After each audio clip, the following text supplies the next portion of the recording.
They are claims that have haunted some in Israel for decades. The early establishment accused of kidnapping children born to Jewish Arab immigrants to the state, then adopting them out to Jews of European descent or sending them abroad. Several government investigations over the years have come to a different conclusion, that those children actually died at birth. Now, a new twist, and CCTV's Roee Ruttenberg is joining us now with insight. Well, Mike, 3 previous investigations have included testimony from more than 1,000 people and more than 1 million pages of documents, all of it sealed until the year 2071, largely because of a privacy law. But that has long fueled suspicion, speculation, and claims that authorities may be hiding something. Now lawmakers from both sides of Israel's political spectrum say it might be time to declassify the material. And for the first time, the country's Prime Minister, Benjamin Netanyahu, is publicly supporting that effort. Shoshana Dugma came to Israel in 1950 as a refugee from Yemen. In the newborn country, she had a newborn baby girl. I breastfed her for a month or 2 at the camp's nursery where babies were kept. I breastfed her 3 times a day. Dugma said her daughter was kept in a separate part of the refugee camp. Everything was fine until... One morning, I went once again, but she wasn't in her bed. There were only nurses around. I asked them where my daughter was, but no one knew. Dugma is one of more than 1,000 women who say their babies went missing. They say hospitals gave away babies born to Jewish immigrants from Arab countries to Western families. The last major commission to look into the matter in 2001 rejected those claims, saying most of the babies died. Documents used in the investigation were ordered sealed. Several Israeli lawmakers now want them opened and are calling for a new investigation. This subject is always on the daily agendas of families. It is children that were abducted, not objects. Today, what has changed is that it is legitimate for people to come forward and tell their story. Many people didn't appear before earlier investigation committees because they were afraid to tell their personal stories. Israeli Prime Minister Benjamin Netanyahu agrees, saying, quote, "The time has come to find out what happened and to do justice." Gil Grunbaum says he knows the truth. He grew up as the son of European Holocaust survivors and says he was stunned to discover he was actually adopted. He says his biological mother, a Jewish immigrant from Tunisia, was told her son had died at birth. I couldn't understand how they didn't want to see their dead child, and there was no funeral, but they were naive, new immigrants. They didn't ask too many questions. They accepted things at face value, and that was the end of it.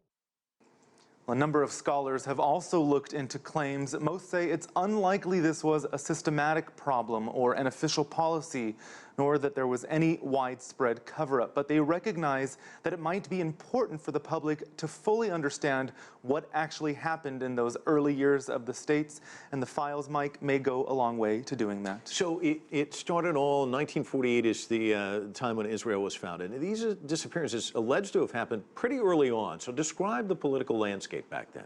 That's right. The country in the last 70 years going from a population of 800,000 to 8 million people. By many accounts, a successful melting pot. But we're talking about these early years, a new country under threat of war and attack, struggling to absorb these people to create a national identity. Thousands of immigrants coming in, many of them what's called Ashkenazi Jews from Europe. The rest, many of them from Mizrahi Jews from Northern Africa and the Middle East. Many of them, of course, Jews persecuted back in their own country, afraid to speak up, to ask questions, to make demands. All of this is happening in these migrant camps. Early Israel is relatively poor. It's struggling to organize.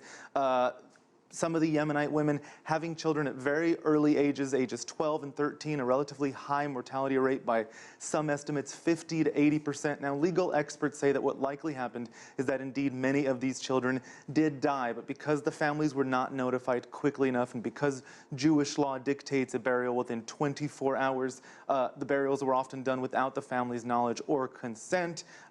Insensitive perhaps, but they say that it's unlikely to suggest that there was a policy of disappearing children and giving them to either families, either in Israel or abroad. None of that, unfortunately, was helped with the fact that 18 years later, some of these families received military draft notice for these sons that were missing from birth.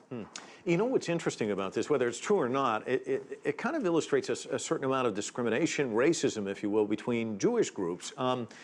Some people might even say that this is even going on even today. Would you agree?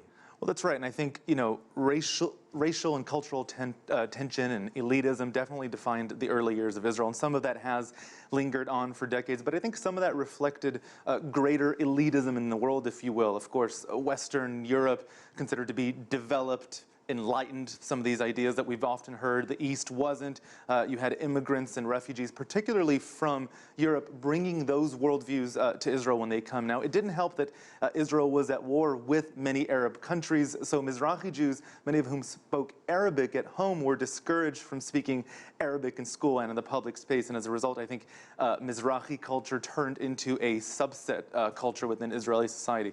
And of course, politically racist comments didn't help. You had the liberal Prime Minister early on, Golda Meir, saying that a good Jew speaks Yiddish, the language spoken by many European Jews. And by the way, that politically solidified many Mizrahi Jews to the right, still to this day. But I think with social media, we've seen a general awareness, Mizrahi culture finding a collective voice, and now you're seeing a prominence of many Mizrahi elements of Mizrahi culture, music, food, art. You have leading Mizrahi artists like the Awa sisters, a Yemenite group singing in their Yemenite dialect, emerging in the top of the charts, not just in Israel, but interestingly in the Arab world as well.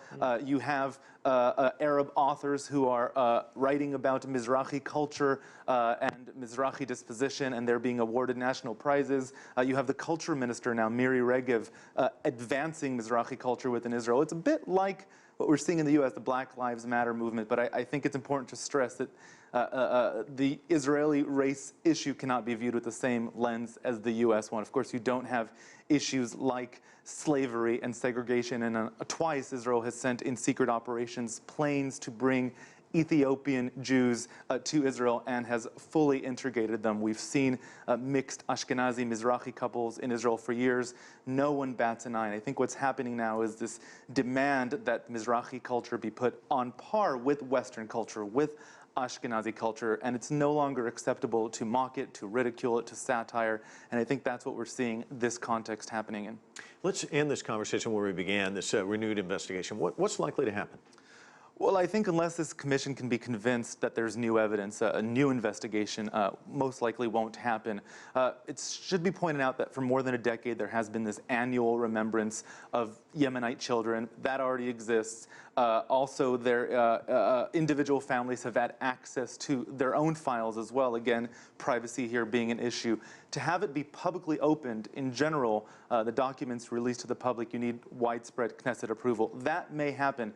Advocates note that this is not about a witch hunt, that they're not trying to get reparations, that they don't necessarily want to see head rolls here, they just want to know the truth.